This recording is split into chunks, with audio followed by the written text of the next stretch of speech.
Tentara salib dengan mudahnya memasuki kota Antiokhia dengan bantuan pengkhianatan dalam tubuh kota Antiokhia. Mereka mengangkat senjata sambil berteriak "Des Hakfot", yang artinya meneriakkan Tuhan menghendaki ini.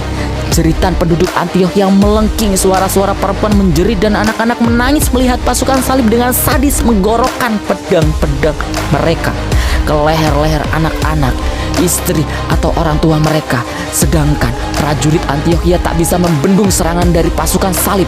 Pasukan salib yang berbulan-bulan menahan kelaparan dan penderitaan menjadi sangat brutal, menjarah kota. Bahkan mereka menjarah orang-orang Kristen Antiokhia seperti menjarah rumah-rumah orang Muslim karena begitu laparnya mereka. Assalamualaikum warahmatullahi wabarakatuh. Halo masyarakat, bareng sama gua lagi nih. Kali ini sudut pandang kita bakal ngebahas perang Antiokhia, rangkaian dari perang salib 1 episode 3 dari pertempuran Islam versus Kristen. Nah guys, bagi kalian yang belum melihat episode 1 dan 2, gua saranin nonton dulu deh episode 1 dan 2 di link berikut ini, atau bisa kalian lihat di deskripsi supaya nggak gagal paham alurnya guys. Guys, pada episode sebelumnya gabungan pasukan salib dan pasukan Bizantium berhasil menaklukkan ibu kota Seljuk, yakni Nesia pada tahun 1097 guys. Setelah kemenangan tersebut, ekspedisi utama pasukan salib yakni membuka jalan ke Yerusalem dengan cara merebut kota Antiokhia dari umat muslim terlebih dahulu. Guys, perang ini dapat dikatakan cukup panjang, sekitar selama 1 tahun. Gua mau disclaimer dulu nih ya. Honestly, perang Antiokhia ini dramatis banget, kayak film kolosal kerajaan Korea di drakor-drakor gitu guys. Gua sih yakin kalau ini dijadiin film pasti bikin kalian napas karena saking menegangkannya menurut gua. So, jika kalian penasaran dengan kisahnya, gua saranin kalian untuk ambil secangkir kopi dan buat diri kalian serileks mungkin untuk dengerin kisah ini. Please jangan di skip ya, bantu sudut pandang kita menginformasi lebih banyak lagi. Guys, di tahun yang sama 1097 Masehi, setelah pasukan salib mengalami kemenangan pertama dalam menaklukkan wilayah muslim, yakni ibu kota Seljuk, Nisia. Setelah itu, pada bulan September 1097, pasukan tentara salib memecah pasukan mereka menjadi 2 lagi guys. Jadi mereka membuat strategi yang sama seperti sebelumnya dengan memecah pasukan menjadi 2. Sebelum mereka pergi ke tanah suci Yerusalem, mereka harus membebaskan kawasan utara Suriah dari kekuasaan umat muslim. Selain itu, mereka juga harus merebut tanah-tanah lain yang sebelumnya telah ditaklukkan oleh umat muslim Turki. Kemudian wilayah yang sudah berhasil direbut oleh pasukan salib harus tuh dikembalikan kepada kekuasaan Bizantium sesuai sumpah mereka kepada Alexius. Rencananya sih setelah mereka berhasil menguasai setiap wilayah taklukan, mereka bakal membangun benteng untuk melindungi rute para peziarah negara Kristen yang direncanakan akan dibangun di tanah suci guys. Nah, tadi kan gua udah ceritain bahwa rombongan pasukan dipecah menjadi 2. Rombongan pasukan pertama atau yang dianggap sebagai pasukan utama dipimpin oleh Bohemun dan Remun. Mereka bergerak berangkat ke Antiokhia guys. Sedangkan kelompok kedua atau kelompok pecahan dipimpin oleh Baldwin dan Tensrod bergerak ke arah barat melalui Silisia. Guys, kalian harus tahu kalau Antiokhia ini adalah kota yang sangat penting dalam sejarah umat Kristen. Kota ini terletak di wilayah Turki dan merupakan pusat agama Kristen pada abad awal Masehi dan disebut dalam kitab Perjanjian Baru di Alkitab umat Kristen. Di kota Antiokhia ini juga pertama kalinya murid-murid Yesus disebut dengan istilah Kristen, yang artinya Kristus kecil atau golongan Kristus menurut catatan kitab para rasul. Oke, kita lanjut kisahnya. Pada tanggal 21 September 1097, kelompok kedua berhasil merebut kota Tarsus. Selain itu, Tensrod juga kemudian berhasil menaklukkan Adana loh dan juga Misis. Sementara Baldwin bergabung sebentar dengan pasukan utama dan kemudian berangkat sendiri ke Edessa. Nah, Baldwin ini gue bisa bilang nakal karena dia ternyata memiliki rencana makar guys kepada Alexius, sang pemimpin Bizantium. Baldwin ini memiliki ambisi politik. Baldwin dan pasukannya sampai di sebuah kota bernama Edessa dan berhasil merebut Edessa dengan tujuan ia ingin menjadi raja di tempat tersebut. Artinya ia nggak berniat mengembalikan kota tersebut kepada Bizantium sesuai dengan sumpahnya sebagai kesatria pasukan salib. Kita tinggalinlah Baldwin dengan segala ambisinya dan kita fokus ke perang Antiokhia saja. Pada akhir Oktober 1097, pasukan salib telah tiba di Antiokhia dengan kondisi yang sangat baik guys. karena perbekalan mereka memadai dan disuplai oleh armada Genoese. Meski perbekalan mereka dapat dikatakan sangat baik, namun para pemimpin pasukan tetaplah khawatir guys. Ada perasaan ragu di dalam hati para pemimpin sebab akan segera datang musim dingin yang membuat mereka berpikir secara realistis apakah kekuatan mereka cukup untuk menghadapi Antiochia ketika musim dingin Belanda. Apalagi Antiochia memiliki benteng-benteng yang kuat dan sulit ditembus. Beberapa pemimpin pasukan salib berpikir untuk gimana kalau menunggu bantuan dari Bizantium dan tambahan pasukan dari Prancis saja. Ya, mereka berpikir seperti itu, tapi kenyataannya mereka nggak datang-datang juga. Bantuan dari Bizantium dan pasukan Prancis ternyata nggak datang-datang juga guys. Namun Raymond tetap yakin bahwa Tuhan akan memenangkan pasukan salib, sehingga ia berkhotbah dan mendoktrin seluruh pasukannya untuk tidak takut dengan kondisi apapun, meskipun itu musim dingin yang ganas dan menyiksa. Ya, itu seperti yang memaksa manusia melampaui batas kemampuannya dengan doktrin nama Tuhan. Meski demikian, ternyata khotbah tersebut dapat menggugah semangat perjuangan para pasukan salib. Guys, keputusan untuk mengepung kota Antiochia ternyata hampir menghapuskan riwayat tentara salib dalam peradaban, atau kita sebut saja mereka memutuskan bunuh diri. Mengapa demikian? Karena menaklukkan Antiochia ternyata nggak mudah. Berbulan-bulan mereka terus bertempur tanpa menunjukkan tanda-tanda kemenangan sedikit pun. Yang ada, mereka hanya kelelahan dan penderitaan. Selain masalah di medan perang, pasukan salib juga dibenturkan dengan masalah lain yang gak kalah mematikan juga guys. Ternyata untuk mengurus tentara dengan jumlah yang sangat besar tentulah gak mudah. Belum lagi masih harus mengurus gerombolan peziarah miskin yang berbulan-bulan menetap di suatu wilayah perang. Tentu hal tersebut akan menguras ketersediaan pangan dan perbekalan akan cepat habis. Belum lagi musim dingin yang harus mereka hadapi sebagai mimpi buruk yang akan menguliti mereka dengan penuh siksa. Sudah dapat dipastikan terjadi krisis, kelaparan, kekurangan gizi, hingga kematian dari kubu pasukan salib. Entah itu dari pihak manapun, entah itu kesatria, bangsawan, atau peziarah. Ternyata benar krisis tersebut terjadi. Banyak di antara para kesatria dan para peziarah miskin mulai mati kelaparan dalam jumlah yang begitu sangat besar. Kelaparan menjadi musuh utama mereka daripada umat muslim.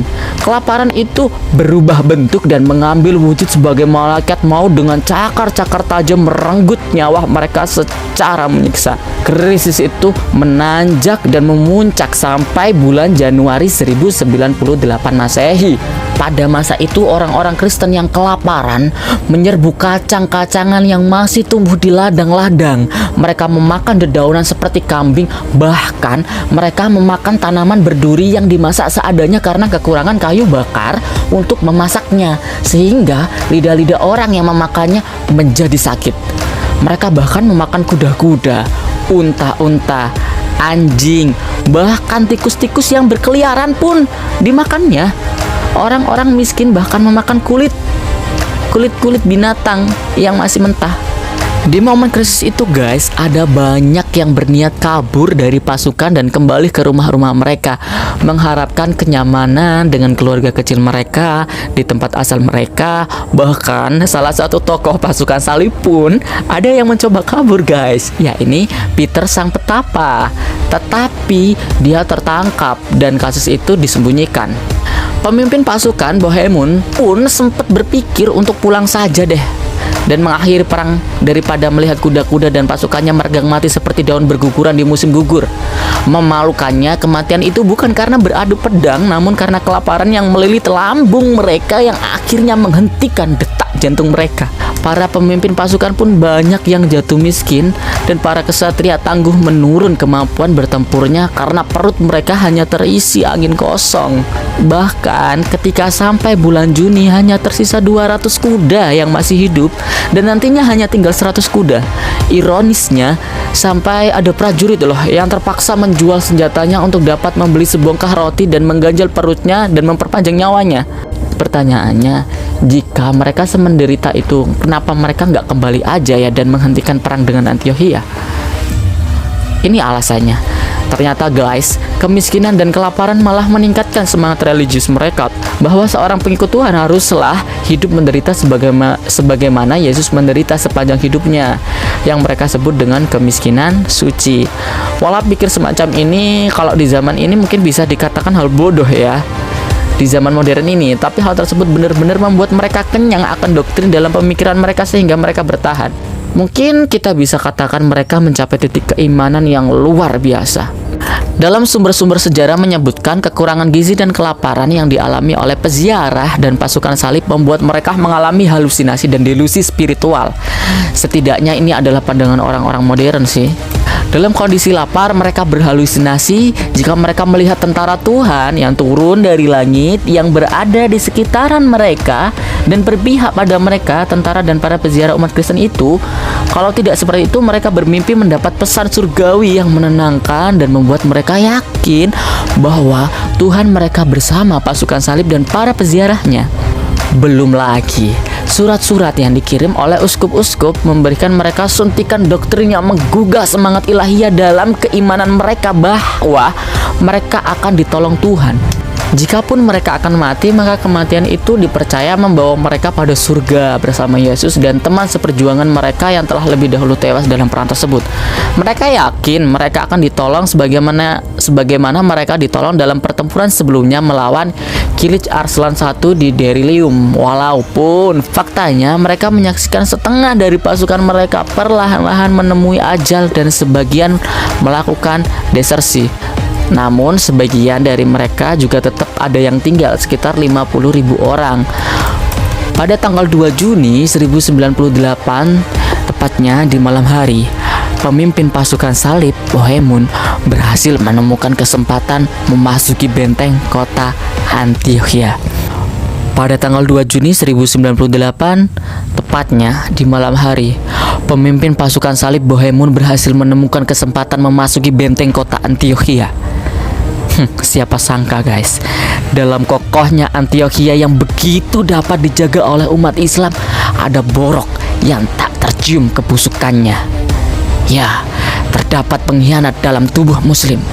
Pada tanggal 2 Juni 1098, tepatnya di malam hari, pemimpin pasukan salib Bohemun berhasil menemukan kesempatan memasuki benteng kota Antiokhia. Siapa sangka guys, dalam kokohnya kota Antiokhia yang begitu dapat dijaga oleh umat Islam, ada borok yang tak tercium kebusukannya. Ya, terdapat pengkhianat dalam tubuh muslim. Sayangnya, pengkhianat itu cukup memiliki kecakapan yang luar biasa. Pengkhianat itu adalah Panglima Firouz yang dengan diam-diam di malam itu bertemu dengan Bohemun. Panglima Firouz adalah mantan orang Kristen Armenia yang beralih menjadi Muslim. Ia berkhianat karena tidak puas dengan rezim penguasa dan juga agamanya. Lantas malam itu, ia berpesan kepada Bohemun bahwa ia siap membantunya. Pasukan salib disuruhnya membawa tangga-tangga ke menara The Tower of Two Sisters, dan Panglima Firouz akan membiarkan pasukan salib masuk ke dalam kota dengan begitu mudahnya. Tentara salib dengan mudahnya memasuki kota Antiokhia dengan bantuan pengkhianatan dalam tubuh kota Antiokhia. Mereka mengangkat senjata sambil berteriak "Das Hakfot", yang artinya meneriakan Tuhan menghendaki ini. Jeritan penduduk Antiokhia melengking, suara-suara perempuan menjerit dan anak-anak menangis melihat pasukan salib dengan sadis menggorokkan pedang-pedang mereka ke leher-leher anak-anak, istri atau orang tua mereka. Sedangkan prajurit Antiokhia tak bisa membendung serangan dari pasukan salib.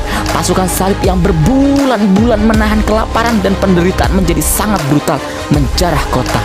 Bahkan mereka menjarah orang-orang Kristen Antiokhia seperti menjarah rumah-rumah orang muslim karena begitu laparnya mereka, begitu gelap matanya mereka. Darah, anyir dan tumpukan bangkai beredar di mana-mana hasil dari serangan pasukan salib yang bak kawanan serigala kelaparan yang memangsa kawanan rusa. Malam itu adalah malam berdarah yang luar biasa dengan genangan darah. Lagi, kemenangan itu didapatkan oleh tentara salib.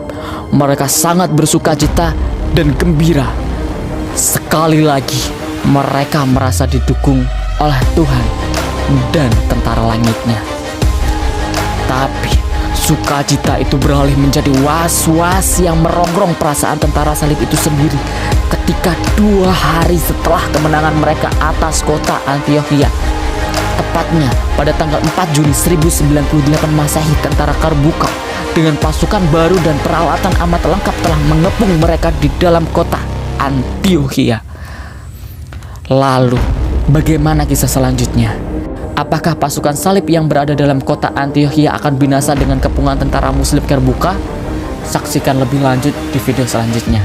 Perang Antiokhia part 2. Oh iya, jika kalian penasaran dengan sumber literatur sudut pandang kita, kalian bisa kok kalian lihat di deskripsi di bawah ini. Lebih-lebih kalian bisa melengkapi pemahaman kalian dengan membaca literatur tersebut secara lengkap. Oke? Terima kasih.